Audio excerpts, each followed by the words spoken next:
Pai, em Tua presença nós estamos, Senhor, e nós, Pai, Te buscamos, nós Te adoramos, ó Deus, nós colocamos até diante do Senhor as nossas petições, Pai, e agora nos achegamos diante do Senhor para ouvir a Tua voz, aquilo que nós queremos do Senhor, nós já falamos, Pai, mas agora nós queremos ouvir a Tua voz para entender aquilo que o Senhor quer de cada um de nós, Pai. E, Pai, nós declaramos que o nosso coração está aberto para ouvir a Tua voz, que o Senhor tem a liberdade de falar ao nosso coração, de nos trazer direção, instrução, inspiração do Teu Espírito Santo, e que o Teu Espírito Santo tenha a liberdade neste lugar para tornar a Tua palavra, meu Deus, viva nos nossos corações. Tenha liberdade, eu lhe peço, em nome de Jesus. Amém e glória a Deus. Aleluias. Então vamos lá, Lucas capítulo de número 7, versículo de número 13, a Bíblia diz assim: E vendo-a, o Senhor moveu-se de íntima compaixão por ela e disse: Não chores. Vamos de novo?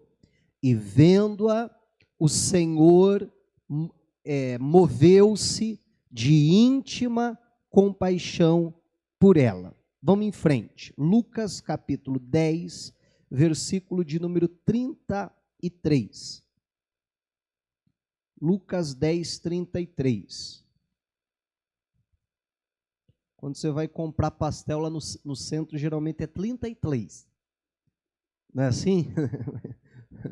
Mas aqui para o bom curitibano é 33, né? Lucas 10, 33, assim. Mas um samaritano que ia de viagem chegou ao pé dele e vendo o quê?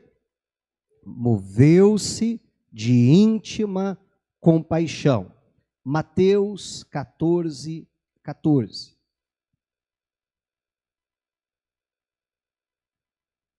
Diz: E Jesus, saindo, viu uma grande multidão e, vamos lá, possuído de íntima compaixão para com ela, curou os seus enfermos. Mateus ainda, agora capítulo 18, versículo 27. Então, o senhor daquele servo, vamos lá, movido de íntima compaixão, soltou-o e perdoou-lhe a dívida. Amém? Nós lemos essas 4 passagens bíblicas, não entrei no contexto delas, vou citar só rapidinho daqui a pouco, mas eu acho que fica claro, né, que nas 4 passagens bíblicas há aqui algo em comum.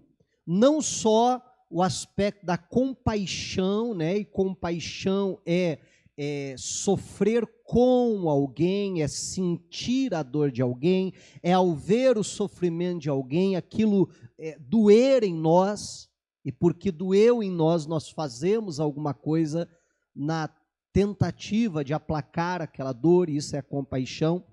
E como eu disse, não só presente aqui a compaixão, mas sempre, né, e essa expressão é muito conhecida na Bíblia, moveu-se de íntima compaixão, né? Ou um dos versículos que nós lemos diz assim, não é movido, é possuído, obrigado, possuído de íntima compaixão fez tal coisa. E a gente sempre vê essa compaixão movendo, levando a fazer algo, né? E aí na primeira passagem que a gente viu é o milagre que Jesus realiza da ressurreição lá do menino, né, da viúva de Naim. Jesus está chegando em Naim e tem uma viúva que está sepultando o seu filho, fazendo o velório do seu filho.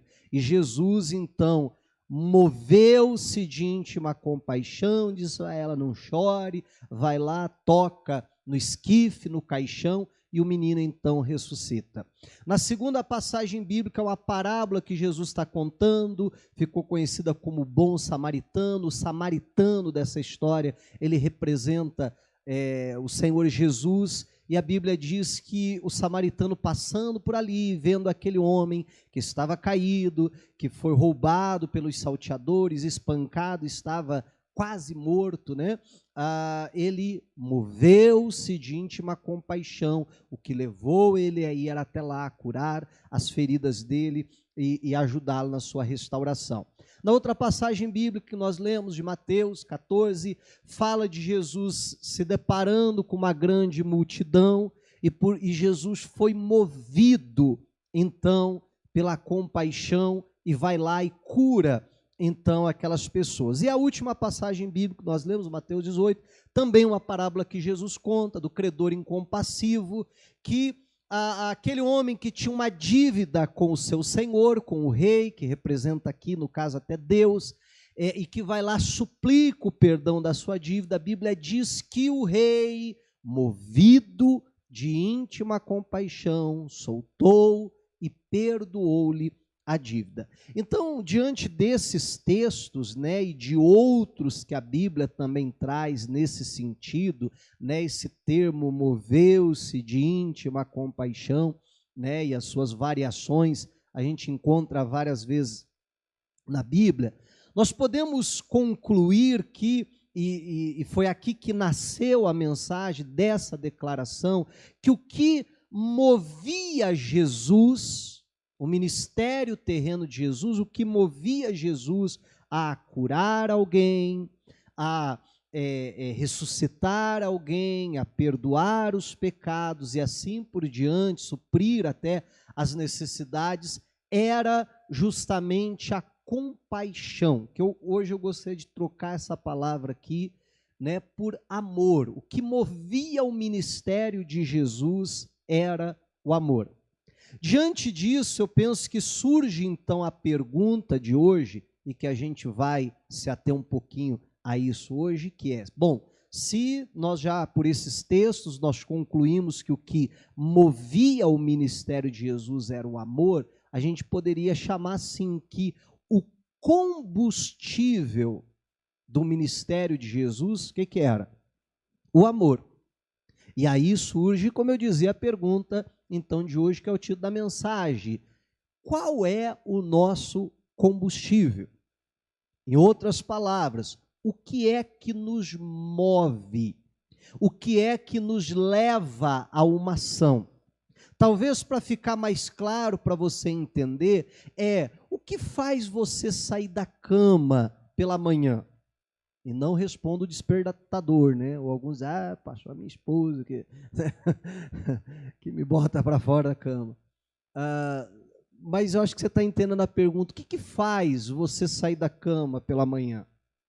O que faz você, num domingo chuvoso como esse, que poderia estar lá uma hora dessa, deitado no sofá, debaixo da coberta, aleluia, né? Assistindo Netflix, o que fez você se levantar e vir para a igreja? Né? O que é que te move? O que é que vai fazer você sair de casa na segunda-feira e ir para o teu trabalho? E mais, o que é que tem movido as tuas falas? O que é que tem movido os teus pensamentos? O que é que tem movido as tuas ações? E aí a gente ainda nem entrou no campo se são ações boas ou ruins. Amém? Que eu acho que isso vai definir pelo combustível nosso. Mas o que é que nos move? Eu acho que é uma pergunta que, diante de tudo isso que a gente está vendo, a gente precisa responder.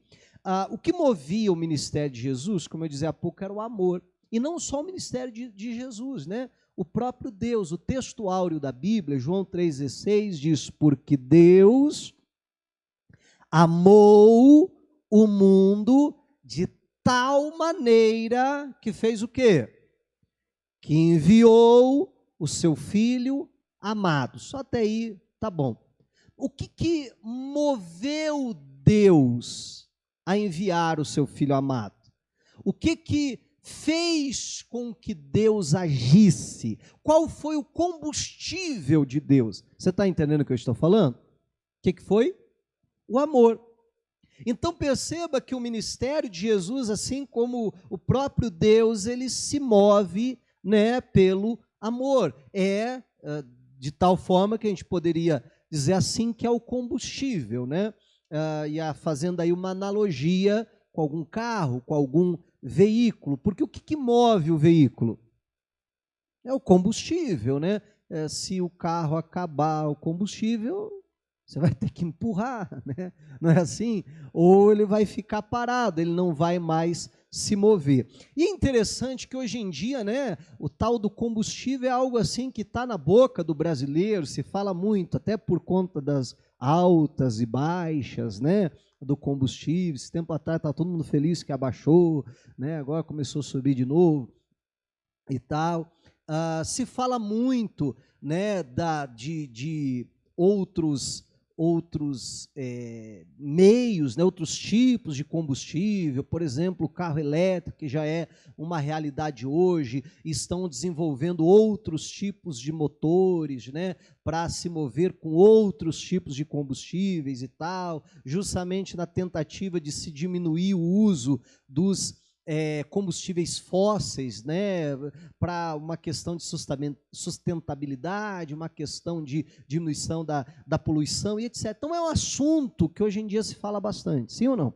Né? Se buscando alternativas até para outros combustíveis. Assim como muitos carros hoje em dia, eles são carros flex, né? Já ouviu falar do carro flex? Né, aquele que anda com mais de um tipo de combustível. Agora você perceba que um carro flex, que são esses carros um pouco mais modernos, né, eles funcionam com qualquer tipo de combustível? Não. Geralmente quando você fala um carro flex, é ou a gasolina ou álcool, né, o etanol. Mas vai lá e diz, não, meu carro é flex, enche aí o tanque de diesel. Vai dar certo? Não vai. E aí é muito interessante, por quê? Porque quem fez aquele carro, quando construiu aquele carro, a pessoa fez aquele carro para que ele andasse com um determinado tipo de combustível, não foi isso? E ele não pode andar com outro tipo. Hoje em dia os carros flex, como eu disse, é comum, mas há um tempo atrás não era, ou era gasolina, ou era álcool. Eu conversava com um colega na sexta-feira, ele diz, rapaz, eu tinha um carro a gasolina, a gente não estava falando nada a ver com a mensagem, era conversa, falando de tanta coisa, chegou nesse assunto, né, contando causos e mais causos. E ele dizendo que tinha um carro a gasolina, emprestou o carro para o colega, para um outro amigo, e ele foi lá e encheu o tanque de álcool. Né, diz, rapaz, a hora que eu peguei o carro estava no veneno. Né, até ficou feliz, mas depois deu ruim. Né, porque o carro não foi projetado para aquele tipo de combustível. Até os carros flex hoje tem um sensor ali que ele consegue perceber se o carro está com gasolina, está com álcool, até a porcentagem de cada um, e consegue fazer uma autorregulagem para andar com aquele determinado tipo de combustível. Mas você não pode colocar qualquer um, como eu dizia. Então, da mesma forma, quando Deus nos fez, Deus nos criou para que nós viéssemos a nos mover por um determinado tipo de combustível. Chuta qual é? O amor, o mesmo combustível dele. A gente já vai ver isso na Bíblia. Estamos desenhando o cenário primeiro para você entender. E se nós começamos a nos mover com outro tipo de combustível, isso é um problema. Da mesma forma que aquele carro que foi projetado, ou aquele veículo, seja qual for, foi projetado para andar com um determinado tipo de combustível, se você por outro tipo vai dar algum problema, pode ser que não dê no curto prazo, mas no longo prazo com certeza vai dar, amém? Da mesma forma, nós não fomos projetados para andar com outro tipo de combustível. Além disso, né, a gente se depara com a questão até do combustível adulterado. Já ouviu falar disso? É algo muito comum. O camarada é dono de posto, ele quer lucrar mais, né, do que ele já está lucrando, então ele vai lá, compra o querosene, mistura lá com ou um outro produto, mistura lá com a gasolina e vende como se fosse gasolina. Só que também vai prejudicar o carro, porque houve uma mistura. E aí a gente, sabe, como eu disse, fazendo um paralelo de tudo isso, começar a olhar, será que também talvez não vai entrando coisas, adulterações, coisas que não eram para estar misturado com combustível, que vai entrando. E aí, meu irmão, o grande problema de colocar é que pode dar problema nas válvulas, né? Ou na válvula do carro ou na válvula do coração, né? Não pode dar problema. E alguns se movem, né? Eu até brinquei de manhã aqui que tem gente assim que acorda quando abre o olho assim. Lembra do desenho do Tio Patinhas? Né? O cifrãozinho assim que aparecia no olho dele? Lembra ou não? Né? Aparece o cifrãozinho no olho, a pessoa, né, já acorda dizendo, como é que é um jeito de ganhar dinheiro? Tem que ganhar dinheiro, tem que ganhar dinheiro, tem que ganhar dinheiro. E o que move a pessoa é isso, né? Outros, meu irmão, que move a pessoa, eu lembrei até de um outro desenho, quem lembra do Pink do cérebro? O que nós faremos hoje, o que nós fazemos todos os dias, né? Vamos tentar conquistar o mundo, e tem muita gente que o que move a pessoa é isso, né? É uma ambição, é um querer dominar, um querer alcançar algo que às vezes não tem nada a ver com o propósito de Deus para nós. Outras pessoas são movidas pela força do ódio, né? E o que move a pessoa é isso. Você já ouviu alguém dizendo assim, não, pastor, é que falaram para mim que eu não ia dar em nada na vida, pastor, eu vou ser bem sucedido só para esfregar na cara do fulano. Já ouviu isso ou não? Né? Que eu posso, que eu consigo. Então o que move a pessoa? Né? A força do ódio, né? E que move a pessoa, leva ela a uma ação, não leva? E tem gente que com essa força de ódio, ela até consegue alguma coisa, ela até alcança e consegue ser bem sucedida em alguma área. O grande problema é que acho que vai comprometer as válvulas aí no processo. Você está entendendo? Não? Né? Vai trazer um problema sério aí no processo. Bom, dito tudo isso, eu acho que você já está entendendo para onde a gente vai, né? Eu gostaria de ainda voltar ao termo moveu-se de íntima compaixão, e essa palavrinha que aqui na língua portuguesa foi traduzida dessa forma, com as suas variações, né? Mas moveu-se de íntima compaixão, na língua grega, que é a língua onde o Novo Testamento foi escrito, ela é uma palavrinha bem bacana. A palavrinha é spligishimnizomai. Consegue repetir?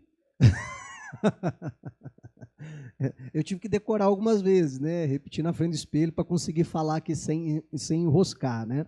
Mas não sei se essa é a pronúncia correta, tá? Eu não sou nenhum especialista em hebraico. Isso segundo o professor Strong, né? A concordância de Strong.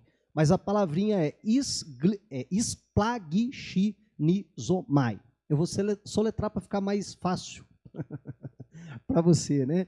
SplagchniZomai. Repita. Difícil.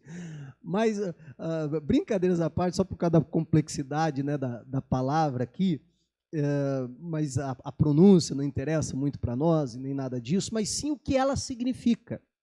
Né? E aí eu peguei, repetindo, da concordância de Strong, o significado dessa palavra, que na nossa Bíblia está moveu-se de íntima compaixão, quer dizer o seguinte: ser movido pelas entranhas. Splagchinizomai é isso, ser movido pelas entranhas. Agora vamos imaginar se a gente lesse na nossa Bíblia assim, e Jesus movido pelas entranhas fez tal coisa. Ia ficar ruim da gente entender, não ia?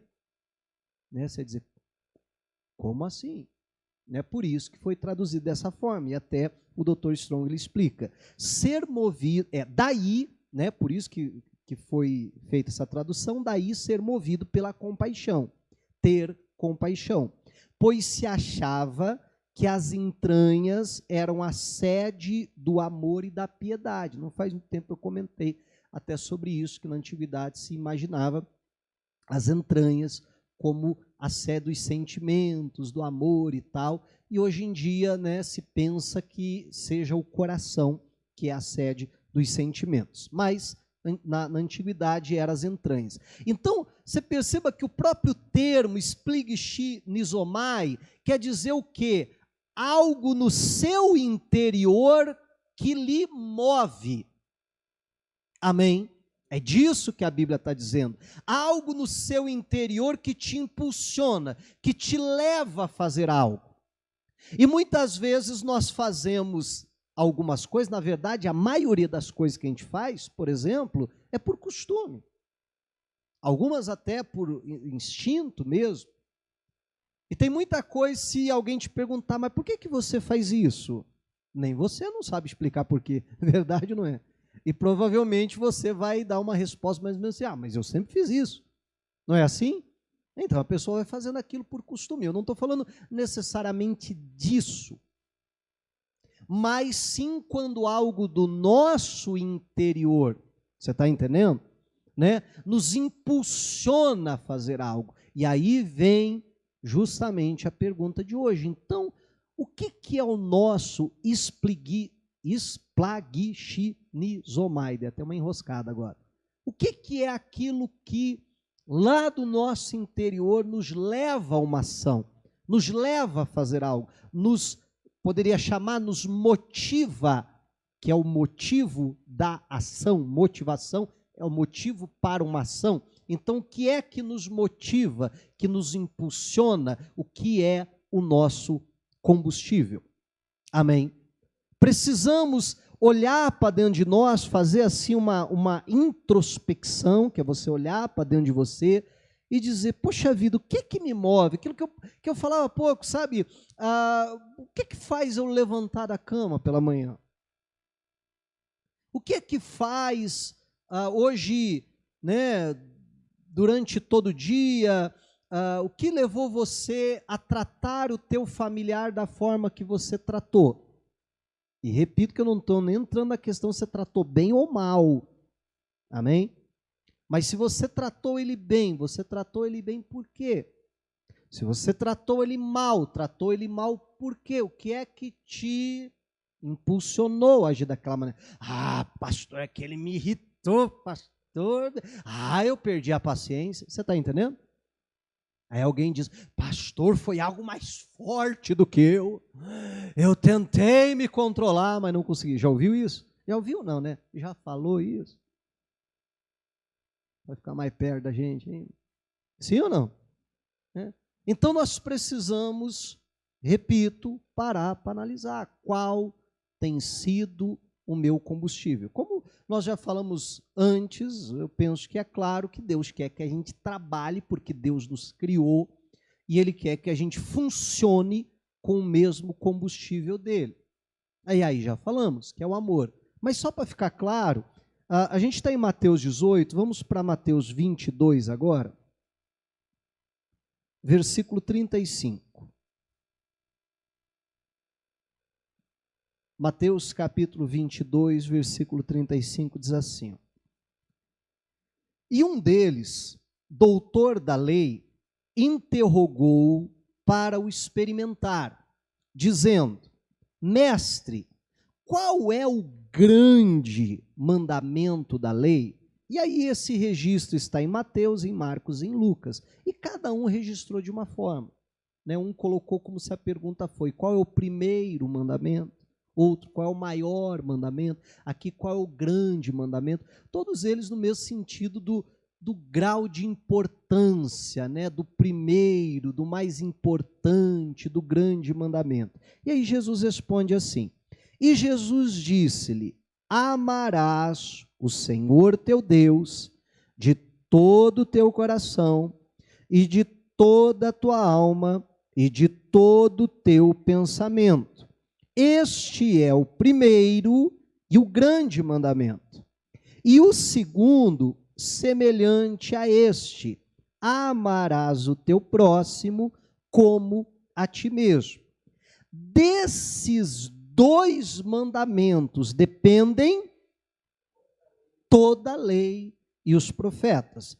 Olha aqui para o pastor, Jesus diz: desses 2 mandamentos depende toda a lei e os profetas. Ele diz: o resumo de tudo isso aqui está nesses 2 mandamentos. Amém? Amar a Deus acima de todas as coisas e amar o nosso próximo como a nós mesmos. Bom, se a Bíblia é o nosso único livro não só de regra, mas também de conduta, e se eu sou um cristão, meu irmão, é isso que a Bíblia é para mim. Amém? O único livro. É o livro, porque se eu sou um cristão, eu creio que isso aqui é a palavra de Deus, inspirada por Deus, toda ela. E se eu creio então dessa forma, esse é o único livro que direciona, que dirige a minha vida. Amém? Repito, isso é ser cristão.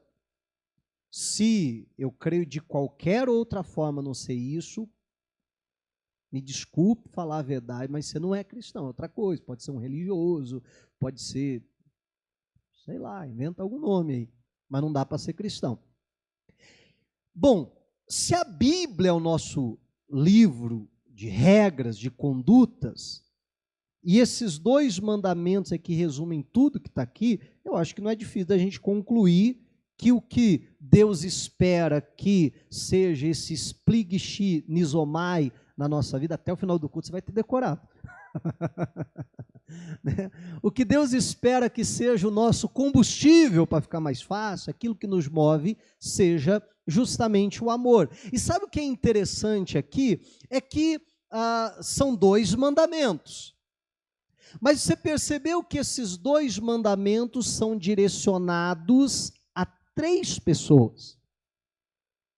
E fala do amor que a gente precisa ter a 3 pessoas. Não, pastor, leia direitinho que você vai achar os 3 aí. Em primeiro lugar, acima de tudo, está o nosso amor por Deus.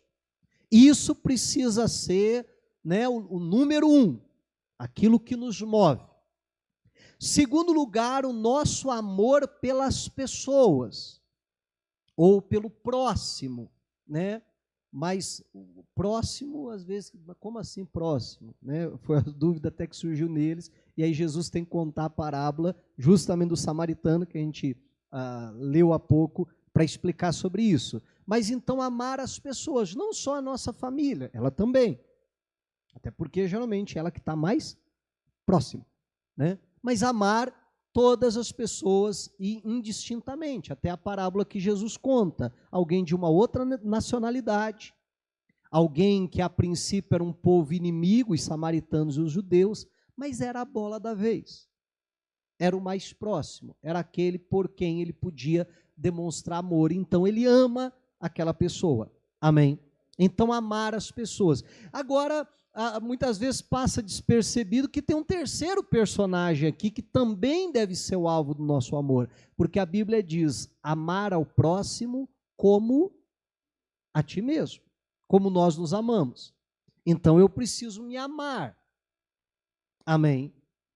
Então, o combustível que deve me mover precisa ser, em primeiro lugar, o amor a Deus, o amor às pessoas e o amor a mim mesmo. Porque tem muita coisa que eu vou fazer porque eu me amo. Amém? Outras coisas eu vou fazer porque eu amo as pessoas e outras coisas eu vou fazer porque eu amo a Deus. E muitas vezes essas 3 coisas acabam não se colidindo, mas se mesclando, né? Então, aí eu volto naquilo que eu falava há pouco, sabe? O que me leva a sair da cama de manhã, o que me leva a ir para o meu trabalho, o que me leva a acordar cedo, fazer um café para a minha família, o que me leva a, enfim, a tratar as pessoas do jeito que eu trato, no meu trabalho, na minha vizinhança, na minha família, o que leva eu pensar determinadas coisas, o que leva eu falar determinadas coisas, amém? E assim por diante. Então, o que tem que me mover será aquilo das minhas entranhas que me levam ao movimento, precisa ser o amor a Deus, o amor às pessoas e o amor a mim mesmo. Eu sei que quando a gente fala sobre o amor a nós mesmos, às vezes sou estranho, né? Sou um tanto quanto egoísta, egocêntrico e tal. Agora você perceba que o amor que eu tenho por mim mesmo é que vai regular o nível de amor que eu tenho pelas pessoas. Porque eu preciso amar as pessoas como a mim mesmo. Se eu não me amo, então logo eu desci o nível. Então o amor que eu vou ter pelas pessoas vai estar fora de prumo, vai estar fora de nível. Você está entendendo? Vai estar descompensado. Então, isso é muito interessante. É isso, então, que precisa, né, nos mover. É isso que precisa levar a nossa ação. É isso que Deus espera de nós. Não só que a gente faça a coisa certa, mas também movido pelo sentimento correto. Porque muitas vezes a pessoa faz a coisa certa, mas pelos motivos errados. E isso não agrada a Deus. Dar esmola é algo bom? Que medo, gente. Dar esmola é algo bom? Sim. Orar é algo bom? Jejuar é algo bom? Sim. Agora você perceba que Jesus condenou todas essas atitudes nos fariseus, nos religiosos. Na verdade, Jesus não condenou a atitude deles, porque eles estavam fazendo o que era certo. O problema era o quê? O combustível errado, né? E a Bíblia diz que eles davam esmola e faziam tocar trombeta, né? Tinha alguém lá que precisando, com alguma necessidade, alguém pedindo uma esmola, para tudo, toca a trombeta aí, aí todo mundo olha, o que aconteceu? Gente, tô dando esmola, hein, né? Então, estava fazendo a coisa certa? Sim, mas o combustível estava errado. A Bíblia diz que eles iam nas praças e oravam lá, e para que eles faziam aquilo? Para serem vistos pelos homens, né? Esqueci de falar, o jejum é algo bom? Mas Jesus também condenou, porque eles jejuavam para quê? Para dizer, você viu como eu sou santo? Eu estou jejuando. Essa já é a terceira vez, na verdade, essa semana. Você viu que eu até emagreci? É que eu estou jejuando demais e tal. Então a intenção era ser visto pelos homens. Então, olha que até fazer a coisa certa, se for com o combustível errado, é um problema. Eu acho que aí nesse aspecto ainda mais a gente precisa olhar para dentro de nós, o que é que me move. Qual é o combustível? Eu estou rodando com qual combustível? E aí Jesus fala disso também aqui em Apocalipse, e aí eu peço que você abra para lá. Apocalipse é difícil de achar, mas acho que você consegue aí. Consegue ou não? Apocalipse capítulo 2, versículo 1.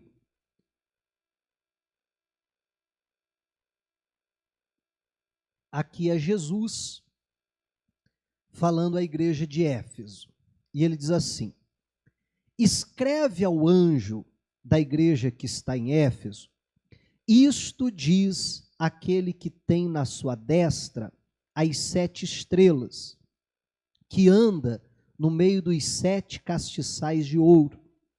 Eu sei as tuas obras, e o teu trabalho, e a tua paciência, que não pode sofrer os maus, e puseste à prova os que dizem ser apóstolos e não o são, e tu os achaste mentirosos, e sofreste, e tens paciência, e trabalhaste pelo meu nome, e não te cansaste. Meu irmão, olha aqui, registro dessa igreja, que maravilhoso. Jesus diz, olha, eu conheço as tuas obras, eu sei do que vocês têm feito, eu sei do empenho de vocês, do esforço, da paciência, né? A capacidade de não desistir, de continuar fazendo, de continuar indo em frente, não importa as lutas que se levantam. Eu sei que vocês não podem suportar os maus, colocaram à prova aqueles que se dizem apóstolos, não são, e vocês acharam mentirosos. Quer dizer, não era qualquer um que se levantava na igreja e dizia, eu sou apóstolo e tal. Dizia, opa, calma lá, vamos analisar se realmente é, né? Vamos fazer aqui uma avaliação. Então, posso chamar assim, tinha um autocontrole de qualidade ali. Era uma igreja que trabalhava, aí Deus diz, olha, eu sei que vocês têm trabalhado pelo meu nome. Aquilo, quem sabe, hoje a gente chamaria assim, que aquela igreja tem feito a obra de Deus. Amém? Tem evangelizado, tem pregado, tem ali o seu braço social, tem isso, tem aquilo, uma igreja que está em movimento, que está fazendo as coisas. Mas aí chega no versículo 4 e Jesus diz assim, tenho, porém, contra ti que deixaste o teu primeiro amor. Olha só que fantástico isso aqui. Então, perceba que Jesus não está dizendo assim, olha, vocês não estão fazendo mais. Vocês pararam de fazer. Vocês precisam voltar a fazer. Não, ele não está dizendo que eles pararam. Ele está dizendo, olha, vocês continuam fazendo, mas em algum lugar da caminhada, o amor ficou para trás. Em algum lugar da caminhada, o combustível acabou. E vocês estão levando a coisa na banguela. Entende? Vocês estão levando a base do empurrão. Tá bom, tá indo, mas não é o que eu quero. Talvez aquela igreja continuasse fazendo as coisas, quem sabe num senso de obrigação, quem sabe, né, num senso de responsabilidade. Gente, e senso de responsabilidade é algo maravilhoso, mas que não pode andar sozinho. Amém? Que não pode ser a única coisa que nos move. Tem pessoas que respeitam o seu casamento. Mas por que respeitam o seu casamento? Né? Porque a pessoa diz assim, não, pastor, porque né, eu casei, eu tirei essa mulher aqui de casa e tal. A mulher diz, não, pastor, é meu marido, lá diante do altar, eu prometi ser fiel a ele. Não, eu tenho responsabilidade, é meu marido, é minha esposa e tal. E tudo isso é muito bom. Amém? Como é que eu posso dizer que isso é errado? Não é errado. O problema é quando só isso nos move. Você está entendendo? E não pode. Precisa ser um amor a Deus. E aí eu vou pegar o exemplo que eu estava dando aqui. Por que você não trai, não adultera? Porque eu amo a Deus. E eu sei como isso vai ofender, entristecer a Deus. Eu sei como isso é grave aos olhos de Deus. E eu não quero pecar contra o Senhor. Eu amo o meu cônjuge. E eu sei como isso pode ferir o coração dele ou dela. Eu amo a mim mesmo. Porque eu abro a Bíblia e começo a ler as advertências bíblicas do adultério. Amém? Que não são poucas. E digo, rapaz, eu me amo, eu jamais vou entrar por esse caminho aqui. Então você está entendendo o amor a Deus, o amor às pessoas e o amor até a mim mesmo, que precisa me motivar, pode ser sim aliado a um senso de responsabilidade, mas não pode ser só isso. Por que você continua fazendo a obra de Deus? Ah, pastor, porque eu dei meu nome lá, né, pastor? Porque eu assumi um compromisso, né, pastor? Então eu tenho que ir. Eu tenho que fazer, eu tenho responsabilidade. Beleza, responsabilidade é muito bom. Amém? Mas não pode ser só isso que nos move. Não pode ser só isso que nos leva à ação. Amanhã vamos acordar cedo para ir para o trabalho. Por que eu estou indo para o trabalho? Não, pastor, porque né, alguns não é nem senso de responsabilidade, alguns já é senso de necessidade. Eu tenho que ir, pastor, porque eu dependo do salário e tal. Outros, né, senso de responsabilidade, não, porque estão me esperando lá, não posso deixar o pessoal na mão, tenho que ir lá, tenho que trabalhar. Você está entendendo? Mas não pode ser só isso. Isso não pode andar sozinho. Repito, tudo isso é muito bom, mas não pode andar sozinho. Precisa ser motivado, que nos impulsiona, o que nos leva, é o amor a Deus, é o amor às pessoas e é o amor a mim mesmo. Amém? E tudo mais que a gente venha fazer na vida. Agora, se a igreja de Éfeso pôde deixar o amor no meio do caminho e continuar fazendo sem o amor, eu e você também podemos fazer a mesma coisa. Não estou dizendo que a gente deva, eu estou dizendo que a gente pode. E por que muitas vezes isso acontece? Aí o que me leva a pensar é numa outra parábola que Jesus conta, daquelas virgens que 5 eram prudentes e 5 eram loucas. E aí, já que a gente está falando de combustível, eu vou chamar assim: 5 foram com o tanque cheio e 5 foram esperar o noivo com o tanque na reserva. Amém? Ou, no mínimo, para não dizer que estava na reserva, meio tanque, né? E aí a Bíblia diz que o noivo tardou. E o que aconteceu? Que quando o noivo veio, o combustível, o azeite da lamparina, que ali propriamente dito era o combustível da lamparina, né, acabou. E a lâmpada delas estava apagando. Então nós não devemos andar com o carro na reserva, nós temos que andar com o carro cheio, ou melhor, com o tanque cheio. Nos encher de Deus. E a boa notícia, né, é que a Bíblia diz, sabe o quê? Que nós temos uma fonte inesgotável desse combustível. Porque a Bíblia diz assim: Deus é amor. Amém? Não diz que Deus ama apenas, mas diz que Deus é o amor, a essência de Deus é o amor. De tal forma que se eu olho para mim e eu digo assim: rapaz, está faltando amor, está faltando esse combustível. Então, na verdade, está faltando quem? Está faltando Deus, porque Deus é amor. E quanto mais de Deus eu me encher, mais amor eu vou ter. Mais vai ser o amor que me leva, que me impulsiona, que me faz agir, que me faz fazer algo. Amém? Então é isso que nós precisamos, nos encher do Senhor, dessa fonte inesgotável, está sempre nos enchendo, para que esse seja, então, o nosso combustível. Agora é interessante, né, que, como eu dizia, aquela igreja continuava fazendo, mas com o combustível errado. O combustível já não era mais um amor. E Jesus diz: olha, vocês continuam fazendo, vocês estão de parabéns por aquilo que vocês estão fazendo. Porém, eu não quero que vocês simplesmente façam por fazer, porque é um costume, ou façam por fazer por um senso de responsabilidade, ou façam por qualquer outra coisa.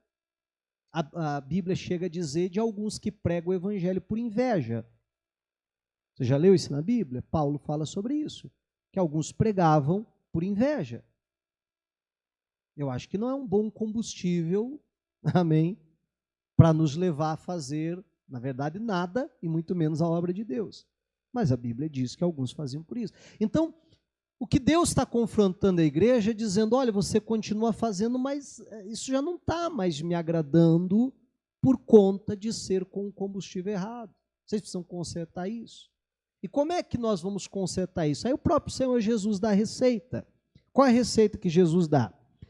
Lembra-te, pois, de onde caíste, arrepende-te e pratica as primeiras obras. Quando não, quer dizer, se você não fizer isso, brevemente a ti virei e tirarei do seu lugar o teu castiçal, se não te arrependeres. Né? Mas Jesus dá a receita: lembra-te onde caíste, arrepende e volta às primeiras obras. Né? Eu penso que a primeira coisa que nós precisamos é reconhecimento. Isso para tudo na vida, inclusive o pecado. Nós não recebemos perdão quando a gente peca. Nós recebemos perdão quando nós reconhecemos que pecamos, quando nós nos arrependemos do nosso pecado, e então nós recebemos o perdão. não antes. Amém? Aqui é a mesma coisa. Primeiro precisa haver um reconhecimento. Jesus estava confrontando aquela igreja para mostrar para ela que estava faltando amor. Quem sabe a muitos de nós, ou quem sabe a todos nós aqui como igreja, Deus hoje está também nos confrontando, dizendo, gente, está faltando o amor. Amém? Vocês precisam rodar com o combustível correto aí para a coisa me agradar. Então, o primeiro lugar é eu reconhecer, olhar para dentro de mim e falar, ih, rapaz, pior que é verdade. Estou andando aqui com o tanque vazio. Toda vez que eu falo do tanque vazio, eu lembro de um tio meu, né, que naquela época não tinha carro a gás, mas o dele era a gás. só andava no bafo só. Não tinha um dia que você entrava no carro dele que não estava na reserva. Né? Em algum momento aquela luzinha deve ter queimado, né? Mas era engraçado que ele orava, e assim a esposa dele sempre pegava no pé dele, a minha tia, né? E aí ele olhava assim e dizia, não, aqui não dá para encher em casa. e aí daqui a pouco ele parava no posto, ele dizia assim, põe cincão, hoje cincão dá 1 litro, né? Na época dá um pouquinho mais, mas não chegava nem sair da reserva, né? E põe cincão aí e tal, cincão dá para chegar onde a gente vai. Né? Aí na volta a gente abastece de novo. Mas você já vai ter que voltar, porque que já, não, põe só isso aí. Né? E vivia assim, então a gente brincava, o carro dele vivia no bafo, né? Não sei se a bomba conseguia chegar na gasolina, acho que só pegava só o ar ali, né? Aí você me pergunta quantas vezes ele ficou na rua, né? Aí já perdeu as contas, né? Quantas vezes ele ficou na rua sem gasolina, porque errou as contas, olhava assim, isso aí dá mais uns 5 quilômetros, e acabava antes. Né? E a gente não pode andar assim, até porque, como eu falava há pouco, a gente tem uma fonte de combustível ilimitada, que é o Senhor. Mas o que eu estava falando é que a gente precisa, então, reconhecer, e ao reconhecer, nos arrepender. Dizer, Senhor, me perdoa, porque o que está me motivando já não é mais esse amor. É outra coisa. E eu não quero ser movido por outra coisa, a não ser pelo amor ao Senhor, pelo amor às pessoas e pelo amor a mim mesmo. Amém? E aí é nessa hora que a Bíblia vem, Jesus diz, e pratica as primeiras obras. Só que sabe o que é interessante? Que eles não vinham praticando. Eles não pararam de fazer. Mas aí Jesus diz, aí você vai voltar a fazer o que você fazia antes. Porque talvez você está fazendo a mesma coisa, mas não está chegando para mim como deveria chegar. Porque a motivação é errada. Mas se você colocar o combustível certo, aí vai ser como as primeiras obras. Amém? Então que eu e você possamos, sabe, olhar para isso e ver que Jesus dá receita aqui para mim e para você. E para a gente acabar, para a gente fechar, vamos para Apocalipse capítulo 10. Apocalipse, não, 1 Coríntios 10. Eu li aqui Apocalipse e ficou na minha cabeça. Apocalipse 10. É, isso que eu falei, vocês entenderam. 1 Coríntios 10. Tá? Apocalipse intrometido. 1 Coríntios 10, 31.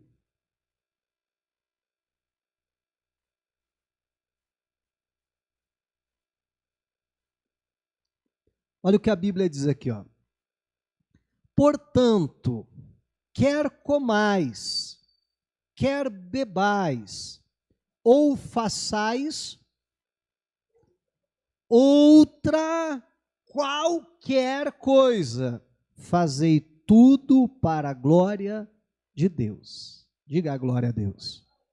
Então a Bíblia está dizendo, olha, quer você coma, quer você beba, e aí deixa eu dar uma alfinetadinha de leve, assim como quem não quer nada. Você tem comido para a glória de Deus? Amém, igreja? Ou tem comido para alimentar um pecado que hoje em dia quase não se fala mais na igreja, que é a gula? Amém? Né? Tem bebido para a glória de Deus ou não? E aí a gente poderia acrescentar, né? Você tem falado para a glória de Deus, você tem pensado para a glória de Deus, você tem trabalhado para a glória de Deus. Enfim, a Bíblia resume, façais outra qualquer coisa, quer dizer, tudo aquilo que a gente for fazer, precisa ter em mente esse alvo. Isso que eu vou fazer é para a glória de Deus. Esse é o meu combustível, é por isso que eu estou fazendo. Eu não vou na segunda-feira ir trabalhar por outro motivo, a não ser para a glória de Deus, para que Deus seja glorificado através do meu trabalho, e por eu ser honesto no meu trabalho, e por eu ser dedicado no meu trabalho, isso glorifica a Deus. Amém? E tudo, qualquer outra coisa que eu for fazer, eu preciso sempre ter isso em mente, para a glória de Deus. E para ser para a glória de Deus, como nós já vimos, então precisa ter a motivação certa. Em resumo de tudo, que eu e você possamos olhar para dentro de nós, identificar se, em primeiro lugar, com qual combustível estamos rodando. Amém? Porque se colocarmos um combustível errado, ele pode até funcionar por um tempo, mas vai dar problema lá na frente. Amém? Qual é o combustível? Segundo, identifiquei que o combustível está certo, o tanque está vazio ou está cheio? Não, deixa eu me encher. Eu quero fazer tudo pelo amor. E era isso que movia Jesus. Eu quero que seja isso que venha me mover. Aí, se eu fizer isso, tudo que eu fizer vai ser para a glória de Deus. Amém? Diga a glória a Deus e vamos aplaudir Jesus.